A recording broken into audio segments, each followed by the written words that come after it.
Welcome into PEC Match Point. The spring is here. There's already games being played. That means it is time to be back, and I can't be more excited. I'm Michael Fisher here with your premier destination for news from around the PEC. We've got a packed show today, so stick around. We've got highlights, debates from some of the best voices in the league, and stats you need to know as we head into the spring for the premier FBS Esports League in the country. Big shout out to the Idaho Air National Guard for helping it all make it happen. And let's take a look at what we've got on today's show, the first PEC Match Point of the spring. We've got a new game title coming to the PEC. I'm going to give you all the details, what you need to know. Maybe one of the worst kept secrets. We'll have to see how many people are in on it. We'll give you a fall recap. Vegas is just a few months away for some teams to host a national championship. How well the position they put themselves in the fall. We'll talk about that. Carson Cass going to join us live on the show. Him and I are going to break down what happened in the fall, what's going to happen in the spring, and he'll give his national championship previews. Boise State head coach Doc Hassel is also going to join the program. One of the premier names in the PEC is Boise State. They've got multiple teams contending for titles. Cannot wait to see what he has to say. Looking forward to the spring. As I said, we're going to do a full spring preview, and we'll give you the marquee games you need to know in all four titles. When do you need to make sure you're watching some of the best teams in the PEC? But we start Match Point with the big news of the season. New to the spring in the PEC this year is League of Legends. The directors have agreed to add League of Legends as an affiliate title. That means for now, the games will be played weekly among the 6 schools you see there: Ohio State, Boise State, Utah, Minnesota, Kansas, and Baylor. There will not be a championship in the spring, but for this test run, I'm believing it. You'll hear from Doc Haskell later. If this gets enough interest, I bet you we're going to have a 5th official game in the PEC very, very soon. So make sure you tune in. This should be a lot of fun. But speaking of PEC, Boise State and Nebraska, they decided to start a week early, week 0 between the Broncos and Cornhuskers.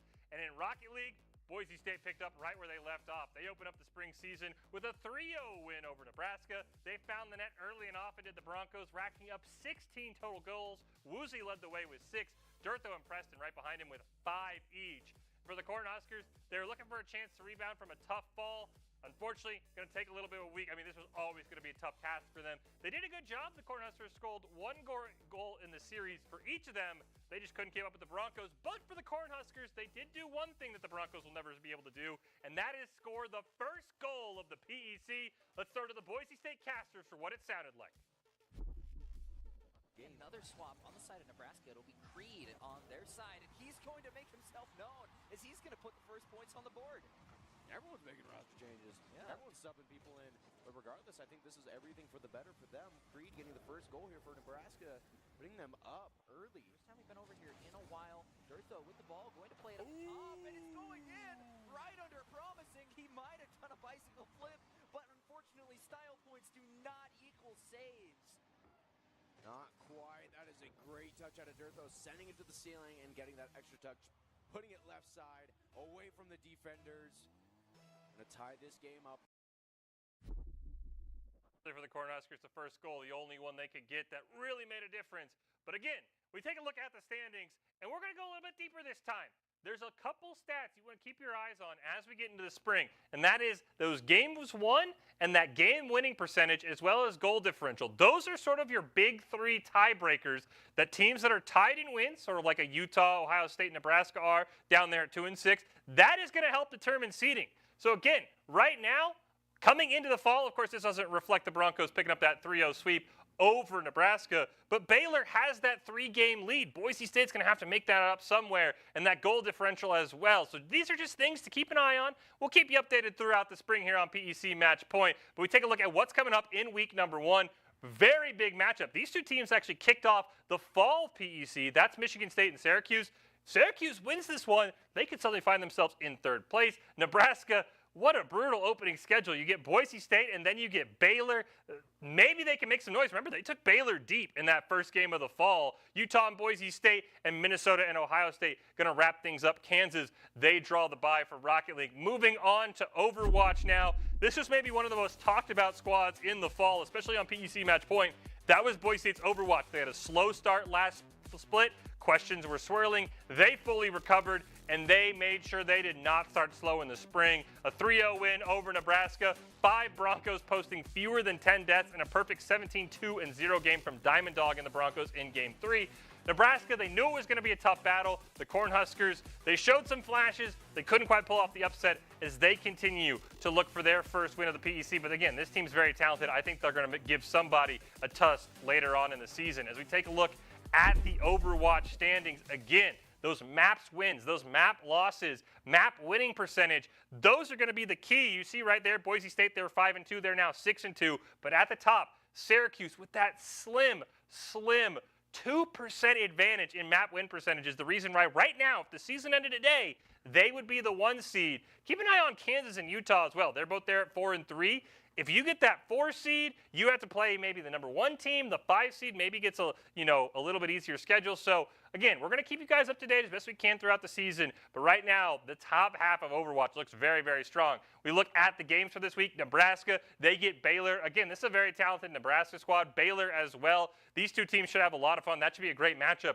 Utah and Boise State. This is a historic rivalry that predates the PEC. Utah, one of those sleeping giants. I've heard Carson, who we're going to have on later in the show, really loves their Overwatch team. Minnesota and Ohio State going to wrap things up. Again, the Jayhawks on the bye this week. Should be a very, very fun week number 1. Moving on to Valorant, Boise State, again, we're going to talk about this program a lot. They were one of the best in the country in the PEC, 7-1. Them and Ohio State are neck and neck, and they did not miss a beat, as we've talked about. Map wins, map winning percentage is important. A 2-0 win over Nebraska means a lot. 13-4, 13-3 were your final scores. Sky led the way with a pair of 20-kill games, finishing with an overall 48-21 score line.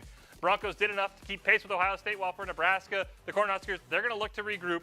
Again, Nebraska in some of these games drew a very, very tough schedule where Boise State's top of the charts in Overwatch, top of the charts in Rocket League, and in Valorant as well.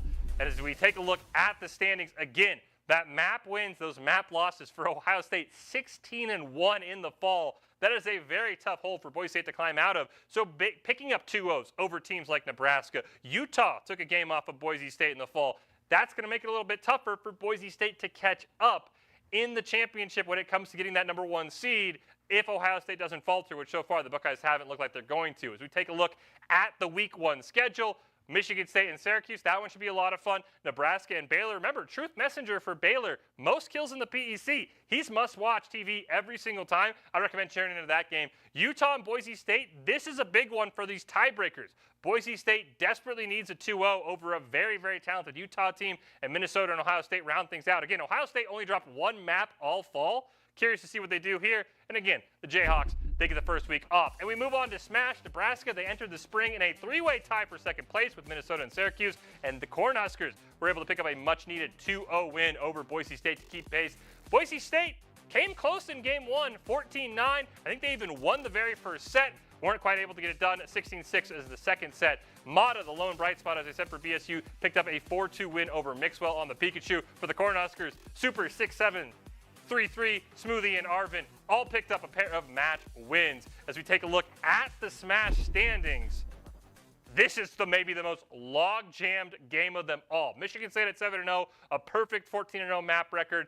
They're going to be tough to catch. But you have Minnesota, you have Nebraska, you have Syracuse.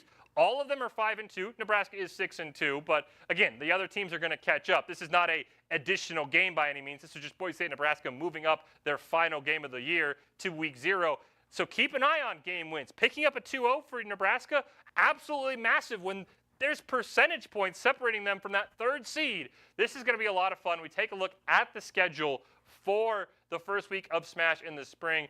Michigan State, Syracuse, maybe one of the matches of the season. Syracuse, I think, as a lot of teams predicted, was going to be that number 2 team. The fact they have 2 losses, kind of shocking. They easily can upset Michigan State.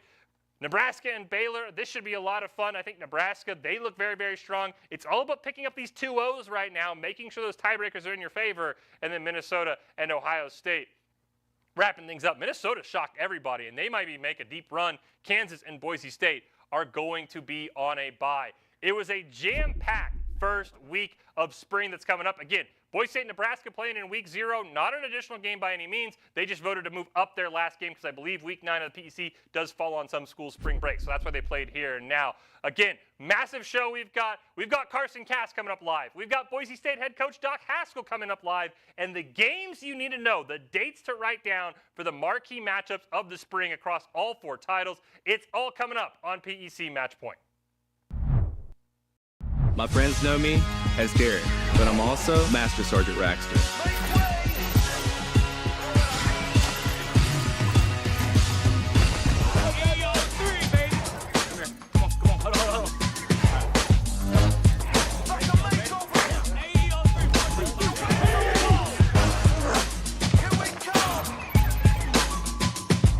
This is my life in the Air National Guard.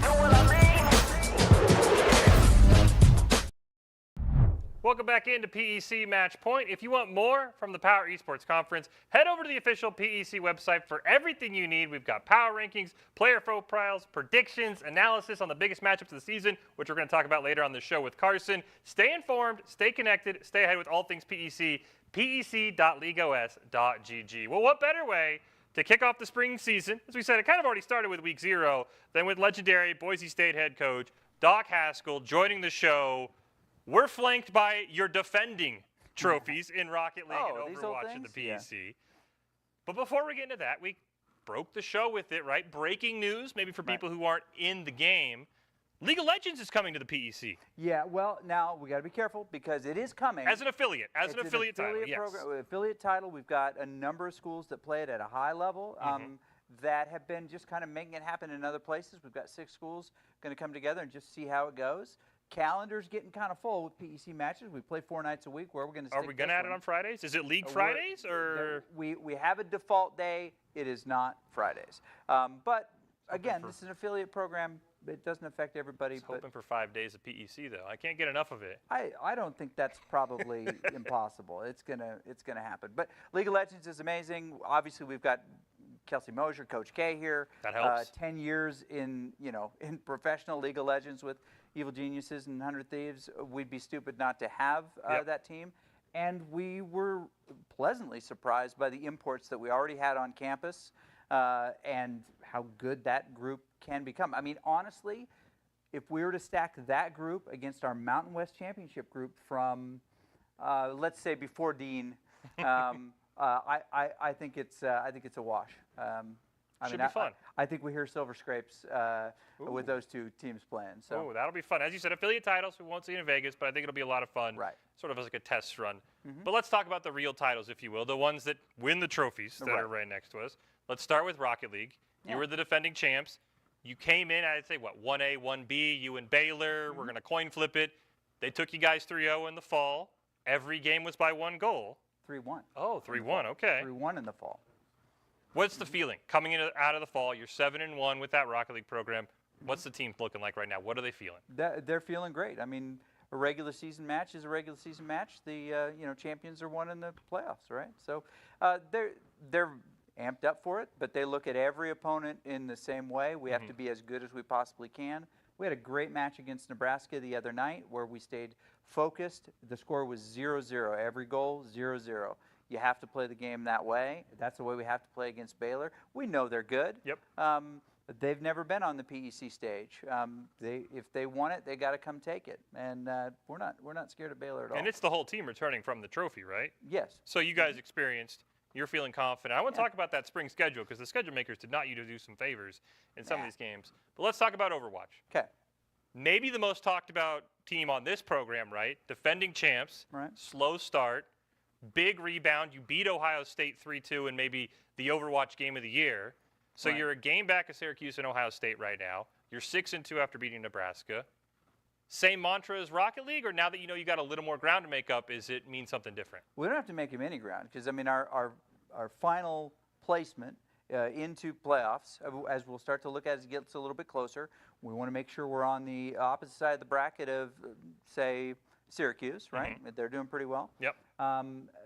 We just have to be in the right, I think we're in the right position to do that. If we take care of our schedule, it takes care of itself. So not really worried about it. We won't make excuses about who was in the lineup and who wasn't, traveling overseas. We got to Yeah. take every fight seriously. And Kansas stole one from us. They didn't steal one. They played great. We didn't play our best. We can't have a Kansas match this year. Kansas, of course, wants us to have a Kansas match, but honestly, we just have to focus on those things. It's the most boring coach speak ever, but we don't think about the schedule as a whole. We think about the next fight, right? And there was a lot of chirping, right? I got the Sure. privilege of talking to Clear, one of your players. And he said there was a lot of chirping in the PEC when you guys were 1-2. He even said that there were some tweets that he had screenshotted. Yeah. As a coach, is that bulletin board material? Do you bring those up, or do you just say, look, people are saying things, we got to prove them wrong? If I have to use those kinds of motivational tactics, we've got a pretty weak culture. We just do. And That's so our focus has to be on things that we control. We can't control what other people think. We will never win in the court of public opinion. It doesn't matter. We have too much. We do too many things. We've had too much success. People want to knock us off that. And those are all great narratives. Write your fan fiction about Boise State. But if you want to be a champion in the PEC, you have to do things that no one else does, right? You have to focus on play and personal preparation in a way that no one else does. And speaking of being a champion, right, the first 2 games we talked about, they were champions. Valorant is not, right? Had a really good, successful playoff run, didn't quite get it done. Right now you're in second place. Insanely fun game against Ohio State. Yep. Went into overtime in game 3. What does Valorant, because again, it's not a program that's defending a title. Is it a little different than Rocket League and Overwatch, where you can't really always say, like, all right, guys, we've been there. We know we can do well on the stage? Or is Valorant just like, hey, we didn't win, but we know when we get to Vegas, we're going to be the difference makers? Yeah, and this is not a complaint. When we went into the championship last year, every game considered the full year standings, right, and competition. Valorant only considered the second semester. Had it been that way, the bracket would have been built so that we had the championship game in the finals. Instead, it was held in the semifinals. We were just on the same side as Ohio State. They played great. You can't take that away from them. And Michigan State, they were fantastic programs, and they're very, very good this year, as they often are. Yep. That said, we didn't put ourselves in the best position. We certainly lost games and maps and tiebreakers that we shouldn't have. Yep. We can't do that this year. So here's the way I think about it. I mean, I told this to the players the other night. I won't use the same language that I used in front of them, but I expect that Valorant team to win a PEC championship. I expect them to win a Mountain West championship, and I expect them to go deep into CVAL. 16, top 8. Who knows? They are that good when they play the game the right way. It's our job as coaches, Coach K, myself, Nam, we have to hold them to a round-by-round perfection standard. If we are focused on the round and being as perfect as we can, our execs are perfect, flawless. And even if we win the round and they're just a little bit not as we planned, we're reviewing that. Perfection, round by round, is what has to happen. We can't think about what people have said. We can't think about who won last time. It does not matter. We have to win this round the right way. And you kind of alluded to it, and I'm curious, when it comes to those tiebreakers, right? We covered them earlier on the show, kind of how they look. Is that something in the back of your mind when you go and play a team like, hey, we need a 2-0 this team for our game, our map wins, to be able to keep it high? Or is it just in the back of your mind and you don't tell the players that? How do you kind of handle those tiebreakers that might come up at the end of the season? Let me give you the honest answer. Last year, I calculated those. I was always thinking about those. Okay, we got to do this against these folks. We got to, the rounds and things like that. And now I just see it in a very different way. Is that if you focus on the now, if you focus on this round, this pistol round defense, and do we have the plan in place? Does everybody understand what their role is? And is nobody going off script without taking everybody off script with you? Right? That's the rule. If we do that, then those little things just don't matter. Perfection, round by round perfection. It's impossible to achieve. But it is completely possible to chase. And then let's wrap up our fall with Smash. Yeah. You alluded to the fact, right? Fall and spring are combined, right? So a tough fall carries over, but you also have a chance to end the spring on a hot note. So what does Smash one of the teams that for Boise State is on the lower half but wants to make that climb. How do you approach that, and is it any different than the titles that are basically trying to maintain greatness? Improvement is everything, right? We saw in the very first match of the year, Syracuse and Michigan State, we saw somebody who we thought would never lose their first one, right? That's not even us, but I mean, that's so it's always possible. Anybody can beat anybody in any situation. And if you look at our improvement over the course, if you look at this match style scoring, 13 to 14 is typically the winning number. Yep. And but if you look at us across, it's 14-4, 14-6, 14-7, 14-8, 13-9, 13-10. Yep. I mean, it just kept getting closer and closer and closer. That group got much better as the year went on. We have Mata, who's the Mountain West Smash Player of the Year. Yep. Leading that group. We've got Clear pulling double duty, right? Pretty impressive. He's a two-sport athlete now, getting better and better and better. I have confidence that group is going to go deep again like they did last year. And if you go deep enough, then you're no longer an underdog. You've got a shot. I mean, to your point, right? First set against Nebraska, 14-9. That's a Nebraska team that's top 4. So, as you said, improving every week. Now let's look into the spring. And I'm curious as a coach because the schedule is a little interesting, especially in Rocket League and in Overwatch. Okay. Rocket League, you guys play Michigan State on the 26th, and then you play Baylor. Yep. Like week 2, week 3, bang, bang, your top 2 games. Yeah. Overwatch, it's the opposite. It's Syracuse, Ohio State, but it's week 6, week 7. Do you care that one is maybe early and it's front loaded and the other's back loaded? Do you have a preference, or is it just that's how they dealt the cards and we don't care? So, I mean, okay, let's set the coach speak answers aside here because, it doesn't, the opponent doesn't matter. Exactly. A number one opponent is ourselves. We don't look at the name. Exactly. For Rocket League, especially, I like having both of those early. It's CRL preparation. They're all in their RLCS. Not every one of the players on those teams is playing RLCS. Our players are. I think that really benefits us in that way. Also, it is easier to avoid illness early in the winter than it is mid to late in the winter. Yep. So, and sick players struggle to do well. I'm hopeful we can stay healthy early so that when we hit those weeks, we have all the time in that we need, we have all the focus in we need, and people are ready to go. And is there a matchup, you can name the game, is there a matchup in the spring that you're most excited for? Either it's a school you love playing, it's a director where you and them have a lot of banter back and forth. Is there a certain game that you're really excited for in the spring that you're just like, I can't wait for this game? Okay, if I can set aside the coach answer, next. Yeah, next exactly. one, Again, we're pressing a little bit here. We know deep down they're all the same. No, I mean the squad, Overwatch squad, is very anxious for another shot at Syracuse. Ooh, okay. Another shot at Kansas. They're excited on the Valorant squad for another Ohio State matchup, right?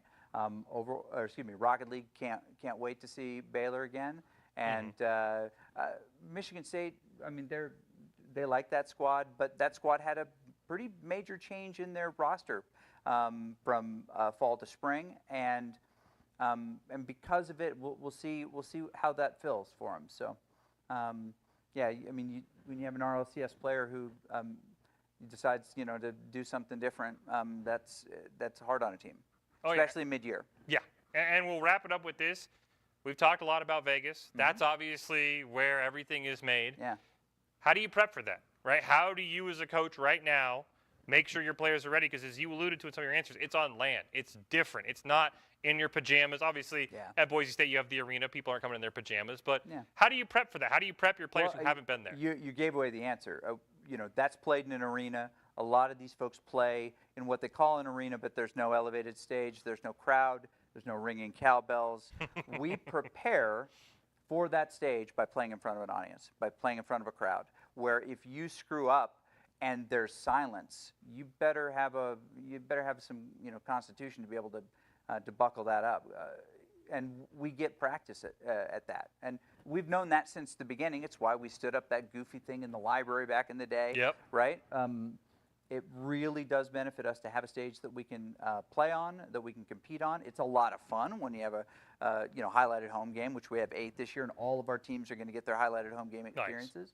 But even matches that aren't highlighted home games, we had pretty dang full house the other night for Valorant against Nebraska, and that wasn't even an advertised match, really. So that really does help us to do that. Plus, we talk about it all the time. A lot of people don't know this, but there are strategies we put in place as coaches to mitigate all of the weird things that happen when you get on stage.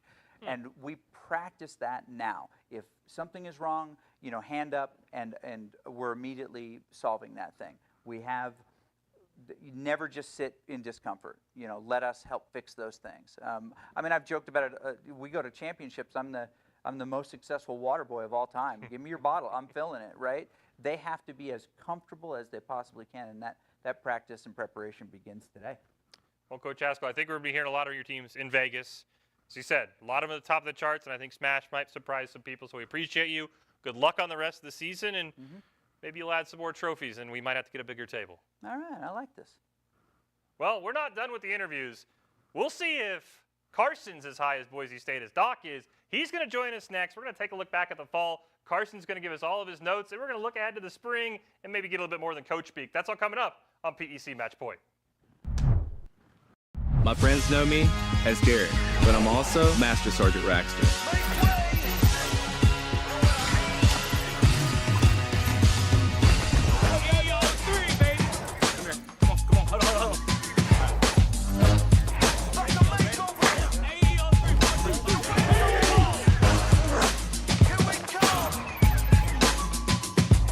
This is my life in the Air National Guard.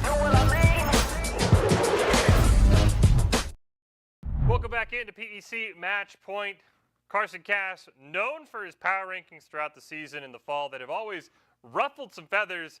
Well, before we get into his power rankings, let's bring him in to talk about the fall season so far and look ahead to the spring because it should be a lot of fun. Carson, thank you for joining us. Again, your power rankings were always the highlight of the show to me. We won't make you do them all this week, but let's just talk about the fall in general, Carson. Before we do that, though, how are you doing today, man? I'm doing great.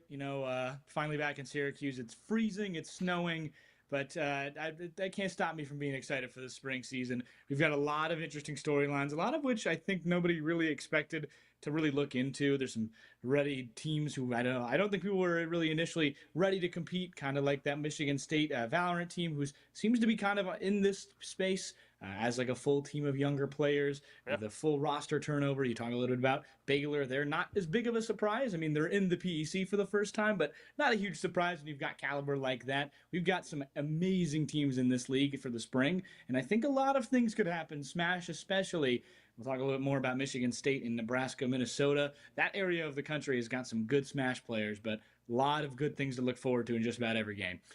And in case people are unfamiliar, it's all cumulative, right? Fall plus spring. We're not dividing it. It's not like, hey, fall was a warm-up. It all counts, Carson. So let's start with Rocket League. You talked about it, right? It's Baylor. Do they get tested at all as we see some of their marquee matchups that are coming up in the spring? Do you think the Bears run into any issues, or do you think there's a Baylor team that goes just 16-0? I wouldn't be surprised if they go 16-0 again, but to say that they were without challenge last semester is not something I don't think I'm really comfortable saying. I mean, Nebraska brought them to 5 games in their first few seasons, or first few minutes of the entire season. We have to kind of imagine that this team is more formulated, but also Boise State, Michigan State, and Syracuse. Don't be surprised if one of those 3 squads can find a way to upset them, because both of those squads went to multiple overtimes against Baylor. They went into game 4s, they went into game 5s, and with all these marquee matchups, I mean, Baylor, Boise's one to watch, Baylor, Michigan State one to watch, but the ones I'd keep my eye out for is definitely on the 19th and the 26th. Some very good matchups. Michigan State and Syracuse will play, and Boise and Michigan State will play. I think these are some of our kind of original 6 rivalries, if you'll call it like that, for the NHL. We've got some great teams, and I'm really excited to see the Syracuse team fresh off of an entire season with their new roster trying to play that Michigan State team again, because obviously we saw them at that kickoff event in upstate New York. And I think the other one I want to mention there is don't forget about the 23rd, Boise State and Syracuse, right? People now remember, Syracuse took them to a game 5. They almost pulled off a reverse sweep that nobody saw coming. I think they held Boise State scoreless as we were watching the series like 14 straight minutes. I'm very excited to see that one. We wrap up Rocket League. I want to get your thoughts. Is this a 2-horse race at the end of the day, or do you think a Michigan State-Syracuse sneaks in? Because right now, to me, I feel like this is Boise State Baylor. Apologies to everybody else. Are you thinking a third team makes it?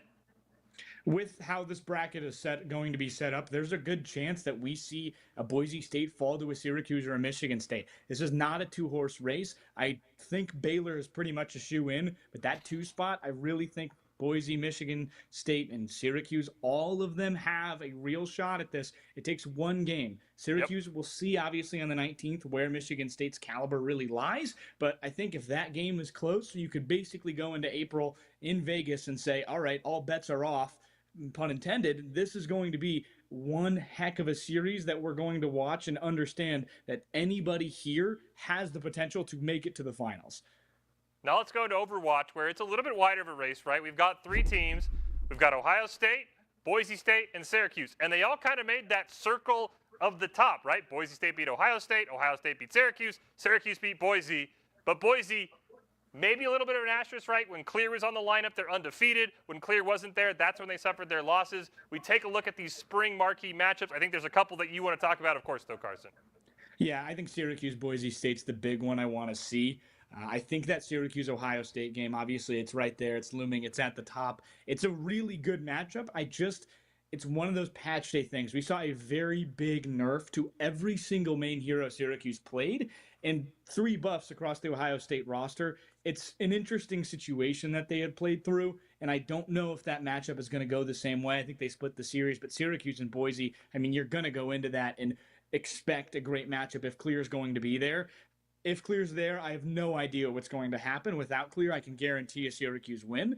But, I mean, the Broncos with Clear are a totally different animal. I talk about Doc Haskell's machine a lot, and it's still there. It's still running. And come April, it's going to be one to be reckoned with, and you will need to get off the tracks at some point. And I think March 3rd is also a lot of fun. Of course, that's Ohio State, Boise State. And they're right there. They're 4th and 5th. Do they have a chance? We'll wait to see. Kansas-Utah, by the way, played the best game of the fall, Carson. A 5-game series. It kind of brought everyone back because Utah used to be a power 4 or 5 years ago, and everyone's like, oh, this Utah team's legit. I think that there maybe could be a sneaky, if the bracket plays out right and you're that 1 seed, Kansas or Utah could be a little scarier than people are giving them credit for, Carson.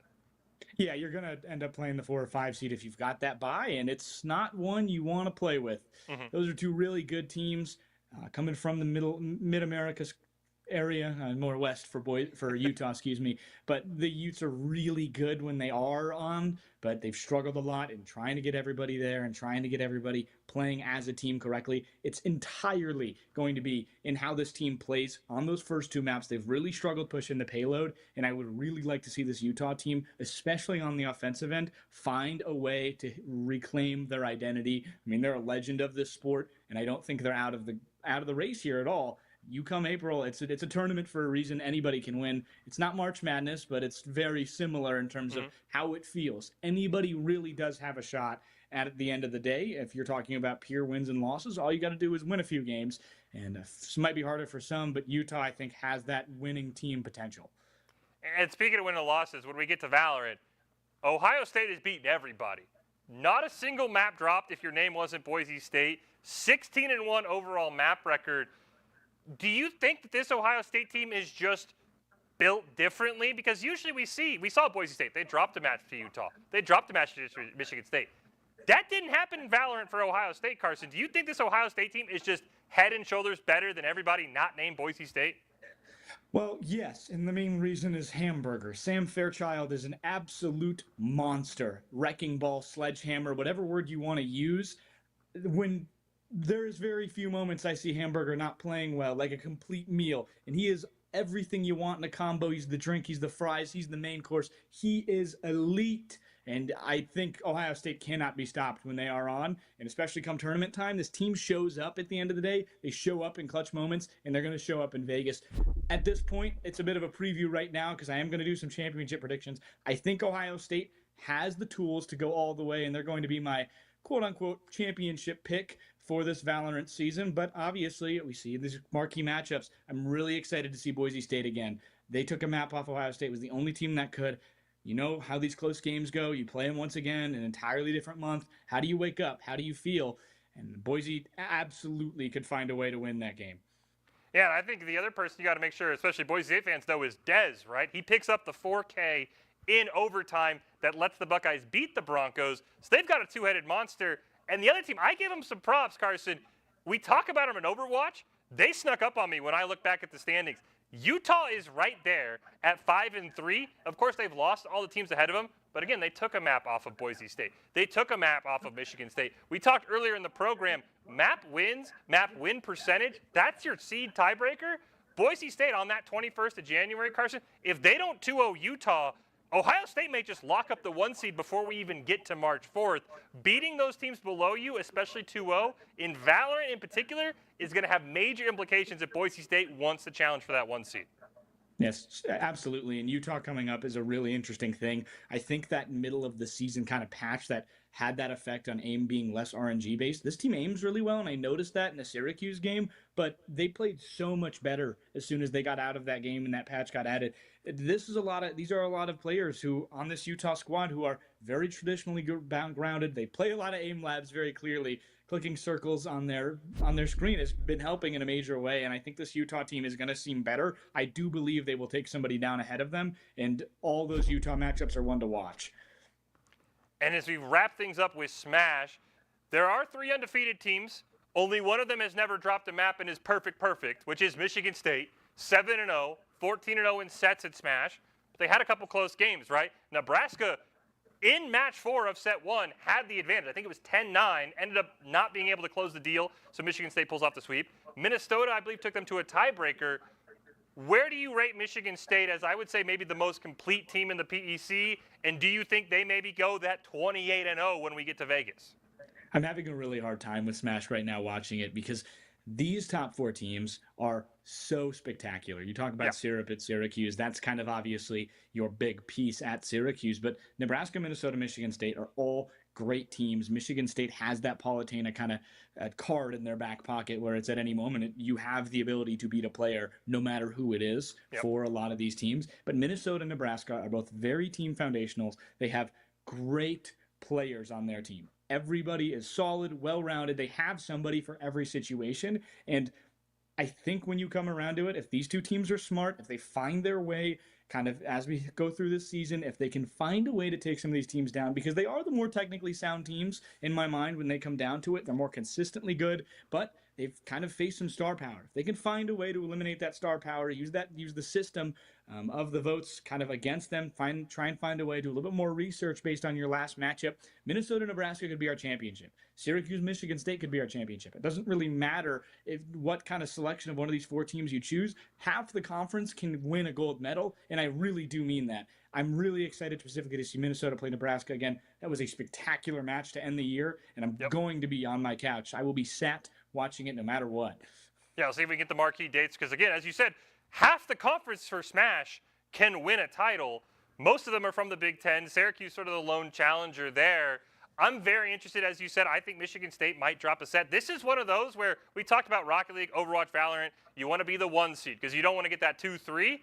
You kind of alluded to it, Carson. 4 can beat 1, 3 can beat 2.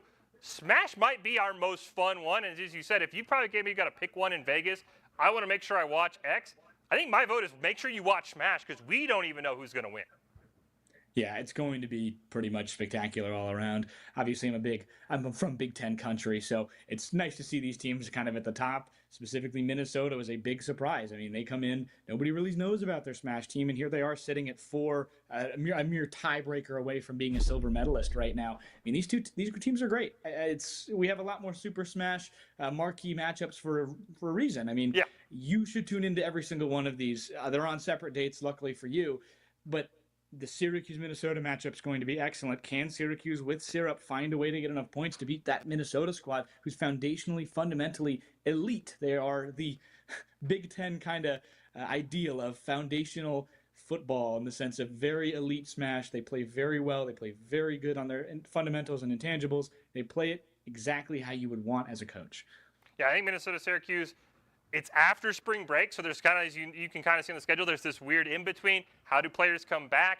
And again, this was one of those where when Minnesota beat Syracuse, I apologize to you, Carson, because I know you're from there for Syracuse, but that kind of put Minnesota on the map. As you said, everyone went like, oh, wait, hold on. This Gophers team is legit. So I think this is going to be a lot of fun. All right, you said you're going to do some championship predictions. I know you already gave it in Valorant, but let's just start at the top. Rocket League, if you want to pick, you can do it. All I want from you is our final two. In Vegas, when we're going to the championship game, all I'm going to ask is final two. If you want to do some extra credit, though, feel free. But let's start with Rocket League. I think I'm going to go Baylor. This is a really safe guess. I'm going to go Baylor and Boise State. These two teams are electric. Boise State already beat Nebraska, I believe, last week as they moved a matchup up. I mean, the Broncos, again, Doc Haskell's machine will never stop running, it appears. And I think they're going to run their way, stampede their way all the way back to a championship. We're going to see Baylor, Boise State. And let me tell you, that's going to be a very good matchup. I think I'm going to pick Boise State, though. I'd like the elder statesman to make it all the way, and I think they really can beat this Baylor squad who's more defensively oriented. Boise State is so fundamentally, technically, they have a lot of ability fundamentally, technically. They can move through the air, I think, better than Baylor in terms of everybody being able to. They have that 3-on-2 advantage. They have the ability to attack the weak links if they want to, and they need to find a way to play the way they do with the team together in a system to beat Baylor, but I think the Broncos can do it. They have the right coaches, they have the right people, they have the right players. I think I'm with you. I think I'm going to ask your question at the very end about how Syracuse is preparing. But the other thing for Boise, they have the LAN advantage, right? We all know LAN is different. Boise State, they're defending champs. As you mentioned at the start of our interview, this is Baylor's first year in the PEC. I'm curious how some of the teams are going to prepare for LAN. We talked to Doc Haskell earlier about what Boise State's doing. But what about Overwatch? This is the weird one, right? There's 3 teams, maybe a sleeping giant in a Kansas or Utah. What do you got for us, Carson? I'm going to go Syracuse as my first team. Okay. I think this Orange squad is very talented. I think when they are on together, they do a very good job. They've beaten teams out of the PEC that are extreme surprises, I think, for a lot of the collegiate Overwatch world. But what you notice about them is they can be streaky, but within the PEC, they feel confident, they feel like they know their opponents, and they don't have any nerves. If they can find a way to put it together, even on patch days where it doesn't seem great, and keep the mental in check, Syracuse is a shoe-in, leg-in, already in the door for the championship. And I think that's going to be my first pick. My second pick, and might surprise a few people, I'm going to go Utah. I think this Utah squad has what it takes to move out of the 5th spot and move all the way back up the standings here. I'm predicting them to go about 6-2 through this next season and move their way into that 3 spot. They're extremely talented. They have players kind of like Clear who aren't playing all the time due to kind of availability issues on that day, on Tuesday. So we'll see. Once they get to Vegas, I think all bets are off for Utah. I think this team is one that I'd go all in on. But I'm going to go Syracuse as the winner. I think fundamentally they've got it a little more in the bag. Star power with that tank and Lunar, just so good on the front. And you need, especially in this era of Overwatch 2, you need your tank to play well, and Lunar is the best tank in the PEC in my eyes. Wow, big praise there. I'm excited. I think that Boise State-Kansas matchup is going to tell me a lot about what the Broncos have, right? That was maybe the big shock upset. If they win that one and Clear's availability, as we talked about, is full to go, I think Boise State's pretty scary. But let's talk about Valorant, because this is another one where it feels like there's 2 obvious choices, Carson, right? I mentioned it earlier, and I'm going to go with the obvious choice once again. Ohio State and Boise State are what I feel like is there. Michigan State, I wouldn't be surprised if they win the next 3 titles, because this roster they have is literally 4 freshmen and a sophomore. This is going to be insane in a few years for them. They are going to be elite. I just don't think this is the year they have it. Boise State and Ohio State are at the top of their games. I think Ohio State gets revenge for last year, and they get rid of Boise State on the final stage and go undefeated the entire year. Okay, speaking of undefeated the entire year, we've got another one in Michigan State. This is a weird one with Smash. We talked about it. 4 can beat 1, 3 can beat 2. What do you got for Smash? For Smash, I'm going to go finally. Purely, I think it's a really interesting section here. We talk a lot about this Michigan State team on top. I'm going to go Minnesota in the finals together with Michigan State, and I think Minnesota is going to be able to put it together and win. I want to see this team put together. Obviously, it's a bit of a hopeful guess, but I think this team's going to put it together where they need to. I think they're going to do better, and I want them to find a way here to just win at all costs. I think they have the right team. Their team's a little bit better in terms of just overall talent, if you talk about on an average, so we'll see. I think whoever avoids Michigan State in that 2-3 has got to be feeling happy, even though that's almost a championship game in itself. And finally, Carson, I wanted to ask this. I talked to Doc about this. Obviously, you're not as in tune with the program as the head coach, but you work with Syracuse.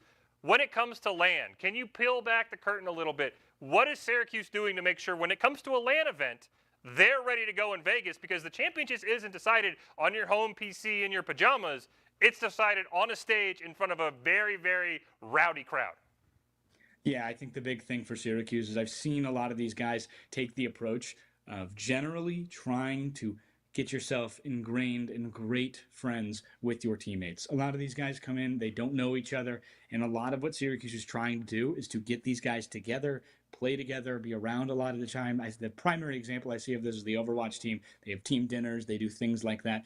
Outside of the game is where Syracuse is trying to get the edge, for when you're sitting there on the stage, you're with your 4 guys, you trust them very much. But apart from that, they're going to a lot of lands in the first place. We have that space, obviously, in person. We've got a new space that's going to be very arena-like, coming very soon. But overall, the Syracuse squad's been to a lot of places, play versus championships, things of that nature. They're in person, they're playing, and they're winning games, and they want that feeling kind of ingrained in their squad. And the final chances for a few of these teams will be at Boost on the Beach in spring. I mean, we're going to get as many chances as they can is essentially kind of how they're going at it as friends, as competitors, and winning together. Well, Carson, I appreciate you as always. I can't wait to get these weekly power rankings either on the website or live on our show. I know you've been ruffling some feathers in the fall, and I'm sure you'll do it again in the spring, Carson. I can't wait to talk to you here soon. Appreciate it. I hope you have a great night, guys. It was Carson Cass, known for his weekly power rankings, and we've talked about it on the show. PEC Spring is in full form. Of course, week 0 between Boise State and Nebraska. As Carson mentioned, they agreed to move up their game. But let's take a look at our official week 1 matchups that are going to be happening. It's Ohio State and Minnesota. Should be a lot of fun. There's a lot of bad blood between those schools in other sports. That'll be a very fun one. Michigan State and Syracuse. Carson talked about it. These teams kicked off the fall as well. Now they get to play each other in the spring week 1. Should be a lot of fun. Baylor and Nebraska. These schools, much like Ohio State, Minnesota, they have a ton of bad blood as well. And then Boise State and Utah. Again, Overwatch, Valorant. Those are 2 titles that I think might be very, very crazy. It's a jam-packed week 1 here at the PEC, and that means that PEC Match Point is back. I cannot wait to bring you more highlights, stats, interviews. Everything you need to know about the PEC is always on PEC Match Point, so make sure you tune in every single week, and we will see you guys to wrap up week number 1.